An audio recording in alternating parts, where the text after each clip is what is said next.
There are a few reasons why you may need to change out an electrical outlet. If your current plug is painted over, cracked, or maybe you just don't like the color, you can easily do it yourself. Please note, this video only covers changing electrical outlets for aesthetic reasons. If your outlet does not function from issues such as a short or a fire, then you should not attempt to replace it and should instead consult a professional electrician. Further, this video covers only standard electrical outlets, and not GFI protected outlets. To learn more about GFI outlets, please see our other videos.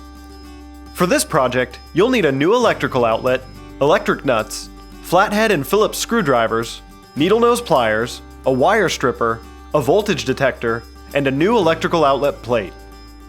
First, go to your main circuit panel, find the breaker labeled for the room you're working in, and switch it to the off position.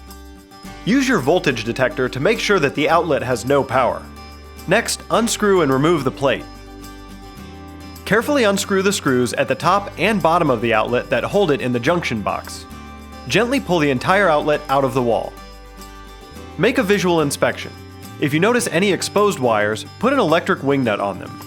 Now, find where the wires are attached to the outlet. If it's an old receptacle, you may have to insert a screwdriver in the side to release the wires. On newer receptacles, loosen the screws on the sides just far enough to release the wires. If you can't release them, clip them close to the connection and then carefully strip away the insulation to expose the copper. Make sure the wires aren't frayed at all. If they are, clip the wire and insulation for a clean connection. Curve the wires around the screws, black wires on the hot side and white wires on the other. Be sure to check for labeling on the back. This particular outlet says hot wire on the side with gold screws. Make sure you also attach the ground wire. For the best connection, make sure that enough of the insulation is removed, so that only the copper wire is under the screw when it's attached. Some outlets have a strip gauge on the back to indicate how much copper needs to be exposed.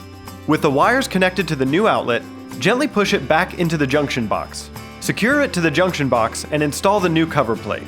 But be careful and don't over-tighten the screw as it can crack the plate.